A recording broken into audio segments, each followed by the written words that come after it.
Pregnancy के बाद तो स्किन में बहुत ज़्यादा चेंजेस आते हैं। जो पोस्टपार्टम चल रहा है ना, हेयर फॉल का डॉक्टर बताइए कि मेरा ये पोस्टपार्टम हेयर फॉल बहुत ज़्यादा हो रहा है। अच्छा डॉक्टर, इसका भी मिथ है कि जैसे मुझे भी गायनेक ने बोला था मेरी कि बायो ऑयल लगाना है, लगाया बट फिर भी थोड़े बहुत स्ट्रेच मार्क्स आए, तो इस चीज़ से सच में बचा जा सकता है कोई चीज़ करके? स्ट्रेच मार्क्स होते क्यों है? ये हमारी स्किन है, ये हमारी स्किन के नीचे कोलेजन है। अब ये कोलेजन टूट जाता है। हाय डॉक्टर, कैसे आप? कितने टाइम बाद मिल रही बहुत हूँ टाइम बाद। मैं आती रहती हूँ बीच में, मतलब मैं प्रेगनेंसी में नहीं आई हूँ, उसके बाद लास्ट टाइम 15 डेज पहले मैं आई थी, लेकिन आप नहीं थे। लेकिन आज मुझे डॉक्टर मिल गई है। बहुत सारे सवाल हैं जो मुझे भी करने हैं क्योंकि मेरा पोस्टपार्टम टाइम चल रहा है, और मेरी जो फ्रेंड्स हैं, मेरी जो बहनें हैं, वो सब भी पूछती रहती हैं, तो आज उनके सवाल भी मैं आपसे करना चाहती हूँ। आज डॉक्टर मिल गई है तो अपने सारे डाउट्स जो है वो क्लियर कर लेते हैं हम लोग। तो चलिए स्टार्ट करते हैं। हाँ। प्रेगनेंसी के बाद तो स्किन में बहुत ज़्यादा चेंजेस आते हैं। जो पोस्टपार्टम चल रहा है ना, वो माँ के लिए काफ़ी ज़्यादा मतलब एक डिफरेंट फेज होता है, क्योंकि बच्चे को भी देखना, अपना भी पूरा हुलिया जो है एकदम चेंज हो जाता है। तो उस चीज़ से तो स्किन पे भी बहुत सारे चेंजेस आते हैं। तो उसके लिए हमें क्या करना चाहिए, एक टिप जो आप दे सकते हैं? तो जो आपके फैंस ये वीडियो देख रहे होंगे ना सबा, शायद आप लोगों को कुछ डिफरेंट स्किन चैलेंजेस भी आए होंगे। हाँ। टिपिकली क्या होता है ना, प्रेगनेंसी के बाद जैसे हार्मोन लेवल्स ड्रास्टिकली चेंज होते हैं, तो एक तो पिंपल्स कॉमन है जो हो जाते हैं। स्किन में ना ड्राइनेस काफी हद तक हो जाती है, डिहाइड्रेशन हो जाता है बिकॉज ब्रेस्ट फीडिंग बहुत ज्यादा चल रही है। उसके अलावा सबा जैसे बलून होता है ना, जैसे वो फूलता है पूरा पार्टी वाले दिन, और पार्टी से अगले दिन सुबह वो ऐसे हो जाता है। तो बॉडी ना कुछ बहुत एक्सट्रीम चेंजेस से गुजरती है। तो आपने देखा है, तो क्या होता है कि एक तो स्ट्रेच मार्क्स है ना, मतलब अच्छा डॉक्टर, इसका भी मिथ है कि जैसे मुझे भी गायनेक ने बोला था मेरी कि बायो ऑयल लगाना है, लगाया बट फिर भी थोड़े बहुत स्ट्रेच मार्क्स आए, तो इस चीज से सच में बचा जा सकता है कोई चीज करके, या वो आने होते हैं तो वो आते हैं? देखिए, स्ट्रेच मार्क्स होते क्यों है? ये हमारी स्किन है, ये हमारी स्किन के नीचे कोलेजन है। अब ये कोलेजन टूट जाता है बिकॉज आप स्किन को खींचे जा रहे हो, तो ये कोलेजन जो ऐसा होता है ये ऐसा हो जाता है। ये कोलेजन कभी भी ऐसा नहीं होगा। लेकिन ड्यूरिंग दिस स्ट्रेचिंग प्रोसेस अगर ये स्किन भी साथ में स्ट्रेच हो जाएगी, तो अगर हम इसे हाइड्रेटेड रखेंगे, है ना, तो थोड़ा उसकी अपीयरेंस कम हो जाती है। ये समझो कि अगर आप बिगनिंग ऑफ प्रेगनेंसी से हाइड्रेट करें, मॉइस्चराइजर लगाएं, मॉइस्चराइजर भी स्पेशली जिसमें पेप्टाइड्स हो, ग्लिसरॉल हो, सेरामाइड्स हो, वो वाली मॉइस्चराइजर अगर लगाओ तो आप समझो कि 10-20% आप उसको कम कर सकते हैं। बाकी स्ट्रेच मार्क्स जेनेटिक भी होते हैं। अगर आपकी मॉम को स्ट्रेच मार्क्स हुए थे तो पॉसिबिलिटी है कि आपको भी होंगे। सेकेंडली, कितना आपने वेट गेन किया ड्यूरिंग प्रेगनेंसी, उस पर भी डिपेंड करता है। एंड स्ट्रेच मार्क्स से देखिए कोई 100% ट्रीटमेंट तो नहीं है, लेकिन आजकल बहुत सारे और जैसे एक्सोसोम्स, PDRN, PRP, MNRF, ये करके आप 50% तक उसकी अपीयरेंस कम कर सकते हैं। अच्छा, और अगर किसी को बहुत सारे स्ट्रेच मार्क्स हैं एंड अगर आप सेकंड प्रेगनेंसी नहीं प्लान कर रहे हो, सपोज दैट्स इट, कि आपको लगा होगी फैमिली पूरी, फिर कोई सर्जिकल प्रोसीजर भी करवा सकते हैं जिसमें लूज स्किन भी चली जाती है एंड देन स्ट्रेच मार्क्स भी काइंड ऑफ निकाल देते हैं। हाँ, तो मुझे प्रेगनेंसी में डॉक्टर पिंपल नहीं आए थे, बाद में थोड़े थोड़े मुझे दाने शुरू हो गए। जैसे अभी भी थोड़े थोड़े आ जाते हैं, कभी भी सडनली 2-3 ऐसे रेडनेस, जैसे मच्छर नहीं काटता वैसे शुरू हो जाते हैं। तो उसके लिए सबा आपकी तो स्किन में देख रही हूँ कि अभी भी बहुत शाइन अच्छी लग रही है, और ड्यूरिंग प्रेगनेंसी भी अच्छी लग रही थी, बिकॉज आई थिंक आपका जो PCOD है ना, बेसिकली इट वाज मोर के I think you had lot of hair, है ना, बहुत ज्यादा। आपको हर्सुटिज्म हम उसे मेडिकली बोलते हैं, आपको हर्सुटिज्म ज्यादा था। लेकिन जिन लोगों को प्री प्रेगनेंसी अगर एक्ने रहे हैं ना, तो उनके चांसेस हैं कि during pregnancy and postpartum acne हो जाते हैं। तो अगर ऐसा है तो फिर स्किन केयर तो बहुत इंपॉर्टेंट है, बिकॉज प्रेगनेंसी और जब तक आप ब्रेस्ट फीड कर रहे हो, हम आपको बहुत सारे मेडिकेशंस नहीं दे सकते, क्योंकि कुछ मेडिकेशंस मिल्क आप बेबी को भी जाते हैं, तो हम टिपिकली ओरल मेडिकेशंस अवॉइड करते हैं। लेकिन विदाउट गिविंग ओरल मेडिकेशन भी एक्ने को ट्रीट करने के बहुत सारे तरीके हैं। टॉपिकल क्रीम एप्लीकेशन, एक प्रॉपर स्किन केयर, क्योंकि होता क्या है ना, ज्यादा ऑयल बन रहा है स्किन में, ऑयल ग्लैंड्स एक्टिव हो रही है, कॉमिडोन्स बन रहा है, वो वहीं पे जम जा रहा है, कॉमिडोन्स फर्दर एक्ने बन रहे हैं, एक्ने फिर स्कार्स भी बन सकते हैं।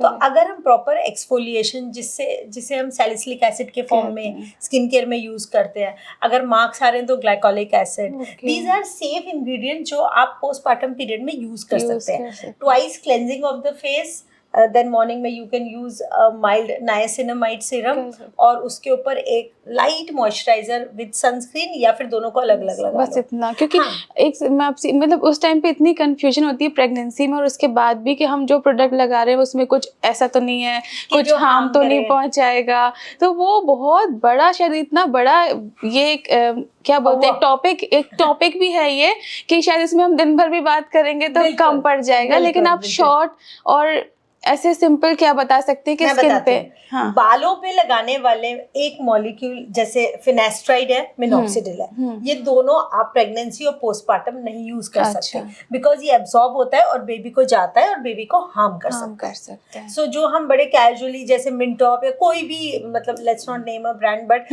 जो टॉपिकल मिनॉक्सिडिल फिनेस्ट्राइड है वो अवॉइड करना चाहिए। अब जब स्किन की बात आती है तो एक मॉलिक्यूल हमें टोटली अवॉइड करना है, वो है रेटिनॉल। अच्छा, अभी रेटिनॉल भी ऐसा नहीं है सबा कि आपने 5th मंथ ऑफ प्रेगनेंसी में एक रेटिनॉल लगाया, एक हफ्ते लगाया and it's going to harm the baby, no. But oral retinol of course हम नहीं देते हैं throughout the pregnancy, oral retinol is isotretinoin. लेकिन टॉपिकल रेटिनॉल से एक तो ड्राइनेस होती है, स्किन ऑलरेडी अनस्टेबल होती है, वो और ड्राई हो जाती है, तो रेटिनॉल कंप्लीटली अवॉइड कीजिए। Low concentration of glycolic and salicylic acid use कर सकते हैं। हाँ, नाइसिनामाइड डेफिनेटली यूज कर सकते हैं, हाइलुरोनिक एसिड डेफिनेटली यूज कर सकते हैं, क्लिंडामाइसिन डेफिनेटली यूज कर सकते हैं। और हाँ, इस वक्त ना बिकॉज स्किन को स्टेबिलिटी चाहिए, स्किन का क्या होता है, हमारी स्किन के ऊपर एक झिल्ली होती है, जैसे हम उसे बैरियर बोलते हैं, स्किन बैरियर। तभी तो ऐसा होता है ना कि आप धूल मिट्टी में जाके भी स्किन ठीक रहती है। अगर ऐसा होता तो आप हॉस्पिटल में गए तो इन्फेक्शन लग जाना चाहिए, आप धूल मिट्टी में गए तो एक्ने हो जाना चाहिए, लेकिन नहीं होता, बिकॉज स्किन के पास अपनी लड़ने की शक्ति है। तो वो बैरियर ना एक्सेस हार्मोनल चेंजेस से वो ऊपर का बैरियर डैमेज हो जाता है। और उसमें एक और इम्पॉर्टेंट फैक्टर स्ट्रेस बहुत बड़ा रोल प्ले करता है, because stress means cortisol means ऊपर का बैरियर डैमेज। तो बहुत अगर आप स्ट्रॉन्ग एक्टिव्स यूज करेंगे ना तो ऊपर, या इवन घरेलू नुस्खे फॉर दैट मैटर, अगर क्योंकि प्रेगनेंसी में काफी लोग सोचते हैं कि हम बाहर के प्रोडक्ट नहीं लगाएं, घर पे ही सारी चीजें करते रहे, वो तो नुकसान ही नहीं करेगा, तो वो करना चाहिए डॉक्टर, ज्यादा नहीं। अच्छा, नहीं, आपकी पहली बात तो आपकी स्किन आपको बताएगी, लेकिन अक्सर क्योंकि इतना ध्यान में इतना कुछ चल रहा है जैसे आपने बताया, तो आप इग्नोर कर देते हो। प्लस वो जो ट्रस्ट फैक्टर है, आई थिंक वो इतना स्ट्रॉन्ग होता है ना घर की रेमेडीज में, लेकिन हमने लेमन और कोई सोडा, बेकिंग सोडा, और इनसे इतनी, इवन एलोवेरा से इतनी एलर्जीज देखी है during pregnancy and postpartum, because skin कितनी ज्यादा सेंसिटिव हो जाती है। और पोस्टपार्टम तो स्किन में विड्रॉल चल रहा होता है बेसिकली। तो skin is trying to get back, and अभी भी न्यूट्रिशनली आपको you can not cut down, so I am sure कि यू आर टेकिंग। तो वही था डॉक्टर के, जो मुझे डॉक्टर गायनेक ने बोला था कि जो हम मेडिसिन लेते हैं, मतलब विटामिन्स, प्रेगनेंसी में वो उसके बाद भी कंटिन्यू करना है। मैं नहीं कर पाई, पता नहीं वो कोई भी देखेगा तो मुझे सही बोलेगा गलत, क्योंकि इसको कॉलिक स्टार्ट हो गया, मैं वो ब्रेस्ट फीड पे है, तो मुझे ऐसा लगा कि मैंने सारे विटामिन्स ले लिए हैं, पेट में गर्म करेगा, मुझे गर्म करेगा, तो उसके पेट में भी वो मिल्क जा रहा है, तो इसलिए तो मैंने स्टॉप कर दिया। तो वो सही था या नहीं, पता नहीं। नहीं, सारे विटामिन्स नहीं करते हैं ऐसे। हाँ। और बच्चों में तो कॉलिक के खैर बहुत सारे कारण हो सकते हैं जी। लेकिन आई थिंक अगर आप एक ब्लड टेस्ट कर लोगे ना, and if you come to know your nutrition level, अगर कमी है तो you should take it, because इस प्रोसेस में the mother gets ignored a lot. हाँ, वो तो है, हम लोग अपना सब कुछ भूल जाते हैं कि बच्चा ठीक रहे। तो और एक और बहुत बड़ा, हम उसे बोलते ही प्रेगनेंसी मास्क है जी, उसको बोला ही प्रेगनेंसी मास्क जाता है, it's melasma. I am so happy कि आपको बिल्कुल भी पिगमेंटेशन नहीं है। मुझे नेक पे उस टाइम पे नेक डार्क हो गया था, फेस पे नहीं आया, तो ये भी सब जेनेटिकली होता है या? तो नेक वाला तो मेलास्मा नहीं होता। अच्छा। वो तो सुडोकैंथोसिस होता है, जब स्किन थिक हो जाती है because of weight gain, because insulin resistance, वो अलग कंडीशन है। वो जैसे जैसे वेट कम होता जाता है दैट क्लियर्स। लेकिन जो ये चीक्स पे, नोज पे, यहाँ जो बटरफ्लाई रैश आ जाता है ना, दैट इज कॉल्ड मेलास्मा या क्लोआस्मा। उससे बचने के कोई चांसेस है या वो हो जाता है? नहीं, वो कुछ लोगों को हो जाता है, स्पेशली कुछ लोगों को विदाउट प्रेगनेंसी भी वो हो जाता है। हाँ। ट्रीटमेंट है उसका, ट्रीटमेंट है, but then during postpartum period we will avoid, because as I said skin ना काइंड ऑफ एंग्री स्किन हो जाती है, सेटलिंग डाउन, थोड़ा टाइम लगा के फिर उस पे वर्क करेंगे। और पोस्टपार्टम एक और चीज होती है सबा कि आपकी स्लीप प्रॉपर नहीं हो रही है, है ना, and you are super stressed. अभी ये सब मिलके ना बहुत सारे जो हार्मोन्स जैसे वो कैसे बोलूं, वो ऐसे होती है ना, ऐसे बहुत सारे हार्मोन्स एक्चुअली जंप करते रहते हैं। और जब तक आप ब्रेस्ट फीड कर रहे हो, जब तक you stop breast feeding and get on alternate this thing, तब तक थोड़ा थोड़ा चेंज रहता है, लेकिन you learn to cope with it after some time, है ना। आई एम श्योर कि अभी आप वो चीज ले लेते होंगे दिन में, नहीं तो रात वो में। सब ना एक माँ के अंदर ना वो हिम्मत आ जाती है कि वो सब कुछ हैंडल कर लेती है। लेकिन आपसे इतने सारे क्वेश्चंस पूछने का ये था कि ऐसा भी नहीं हो कि माँ पूरा ही भूल जाए कि मतलब अपने पे भी थोड़ा। एब्सोल्युटली। और आप समझ रहे हो मैं क्या कहना चाह रही हूँ? यहाँ पे विटामिन बहुत बड़ा रोल प्ले करते हैं। और अगर आप में से किसी को पहले भी प्रेगनेंसी से पहले बाल रहे होंगे फेस पे, वो डेफिनेटली बढ़ जाते हैं जी। तो ऑफ कोर्स प्रेगनेंसी में तो हम कहते हैं कि लेजर आप अवॉइड कीजिए, लेकिन ये भी मेरा क्वेश्चन था कि प्रेगनेंसी में नहीं कराना। एक्चुअली मेडिकली लेजर आपके ब्लड में नहीं जाता है, okay. So during pregnancy, I think एक बार दीपी से भी बात हुई थी यही, कि ड्यूरिंग प्रेगनेंसी वैसे साइंटिफिकली आप कर सकते हो, वो बेबी को हार्म नहीं करता है, लेकिन प्रेगनेंसी इन इटसेल्फ उसमें हार्मोन बहुत बढ़ जाते हैं। हाँ, तो फिर बाल ऑलरेडी बढ़ेंगे, फिर आपको लगेगा लेजर काम नहीं कर रहा है। एंड फिर normally I think every pregnancy में मुझे लगता है कि वैसे इतना ज्यादा माँ सब चीजों से गुजरी होती है कि उसका ध्यान भी उस वक्त नहीं जाता है, तो उसके बाद लेकिन बाद में अपने आप को वो सब चीजों पे भी मुझे क्यूटस आके बहुत, मैंने कहा ना एकदम ऐसा लग रहा है कि थोड़ा पहले जैसी लाइफ बैक टू नॉर्मल आ गई है, क्योंकि सब कुछ इतना चेंज, खुद को मिरर में देखो तो ऐसा लगता है अरे हम क्या हो गए। अभी ऐसा लगता है कि हाँ चलो बच्चा भी खुश है और हम भी अपने आप बैक टू नॉर्मल। और हेयर फॉल का डॉक्टर बताइए कि मेरा ये पोस्टपार्टम हेयर फॉल बहुत ज्यादा हो रहा है, तो इसके लिए कुछ टिप्स। बिल्कुल। सो हेयर फॉल के लिए सबसे पहले multivitamins which are safe, so that you should take, मतलब इट्स लाइक वो बालों का खाना है। अच्छा जी जी, जो आपको प्लेट से ना लेके आपको एक सप्लीमेंट के फॉर्म में लेना है, that is one. During this time unfortunately as I said finasteride और मिनॉक्सिडिल हम नहीं देते हैं, लेकिन आजकल और बहुत सारे रिडेंसिल और स्टेम सेल सीरम्स हैं, so that can be applied. So आप सीरम्स वगैरह लगा सकते हैं, special hair loss shampoos use कर सकते हैं। ऑयलिंग अवॉइड कीजिए because already scalp gets very greasy, वो अवॉइड कीजिए। विटामिन्स ओरली स्टार्ट करने हैं, एंड ये टाइम है सब जब ट्रीटमेंट स्टार्ट करे जा सकते हैं। अच्छा, ये टाइम पे ट्रीटमेंट, जैसे लो लेवल लेजर थेरेपी होता है, वो आपको पता होगा, एक लेजर होता है हेयर। अच्छा, हेयर का लेजर PRP कर सकते हैं, स्टेम सेल्स कर सकते हैं। सो दोस ट्रीटमेंट्स कैन बी स्टार्टेड इस टाइम पे कर सकते हैं। बिल्कुल। तो बहुत सारी चीज़ें मुझे आज पता चल गई, उम्मीद करती हूँ आप सबको भी पता चला होगा। आगे भी मैं डॉक्टर से पूछती रहूँगी, क्योंकि डॉक्टर तो एक कॉल दूर ही रहती है, हमेशा बहुत सपोर्ट करती है, कुछ भी पूछना है तो हमेशा बताती है। लेकिन ये मकसद था कि आप तक भी सारी इन्फॉर्मेशन जो है वो पहुँच जाए।